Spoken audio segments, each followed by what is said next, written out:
Oh my God, dude, like how they, like, I'm 16, 17, I can't read, I can't write. And oh my God, I'm so behind the power curve and my brain is about being depressed and my dad beat, my mom's not home and kids are calling me nigger at school. And I'm like, oh my God, man, what the fuck do I do? And it wasn't like someone came around and said, hey man, you can do this. I get asked that sometimes when you finally start listing off all this stuff like podcasting, reading, Right. working out. Right. You know? But so some of that resonates. But I think what's so truly unusual about what you're describing, your process, is that, you know, from go, it's hard. Yep. And I have to ask, was being 300 pounds, having I'm using the words you've described. No, you've said it before. You had a tendency at one point in your life early on, tell lies, try and get people's approval. Lie my ass off. Crazy haircuts, attention seeking, and yet all of that triggered something that now is extraordinary. Right. Do you think those hardships were necessary to flip the switch? I don't know if they were necessary, but it was something that made me feel, I didn't feel good. It was easy. The brain that I was given as a child, it was easy to go home and think about how do I want to be a freak today? How do I want to show up to school today and be a freak? It didn't require me going home and opening a book up saying, it's going to take me all year to learn this fucking page. So instead of learning that page, I learned how to become a character.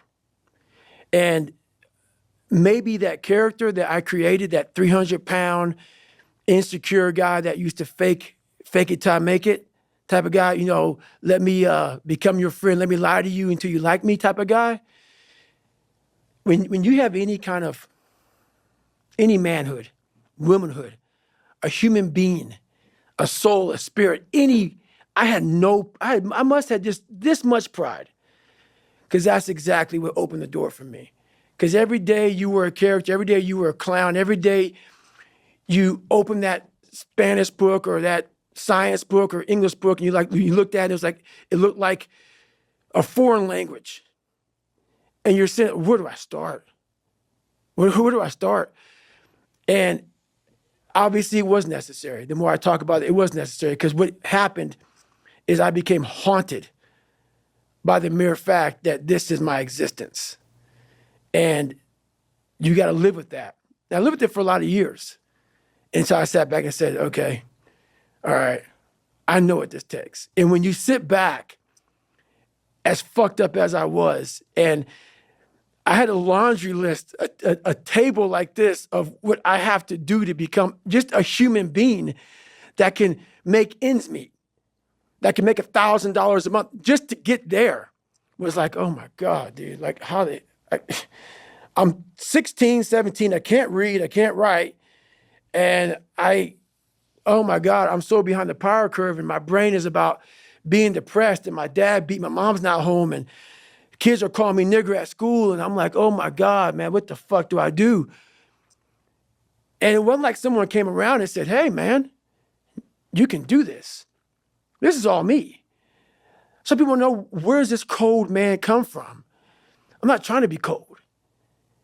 It's the reality of my life. It's the reality of a lot of people's lives. And so, yeah, that had to happen for me to be haunted, to pull out, to extract the guy that I am today. That haunting is something that's still there today. Because no matter how much you improve, no matter how much you change who you are, it's not permanent. You don't just wake up and say, oh my God, man, you're David Goggins, you break records, you do this, you do that. People want to know, how are you able to just be so hard? Because I never turned the fucking thing off. Because once it turns off, I go right back to the David Goggins that is. And that's the guy that I'm constantly fighting every day. And it's a choice. And that choice makes you misunderstood. It makes you crazy. That's why I hate fucking social media. In 2013, people wanted me to write my book. I did it in 2018. It took 5 years. And the reason why I didn't do it, I sat at a table and Jennifer was there. This is before she started working for me. I started dating her, whatever. And all these people were there. And they're like, man, you got to go on social media. And I was like, fuck you, man. Like, I'm not, it's poison. It's poison because I knew what I did to get where I am. And I'm going to have these people, these normal, everyday people, fat, lazy, exactly who I was, judging me. Because I know it, because I was once them. All my hard work, all my dedication, I'm going to have some normal dude get his little brownie, his little ding-dong, ho-ho Twinkie, sit there with his coffee, picking me apart. Oh, he must be unhappy. He's just, do you know how hard it is to put these shoes on every damn morning? And I'm going to have you pick me apart? So, yeah, there's so much that goes into this that I was like, fuck this. I never want anything to do with it. So, anyway. I'm not a psychologist, but knowing your story from what you've written, what you've said on social media, and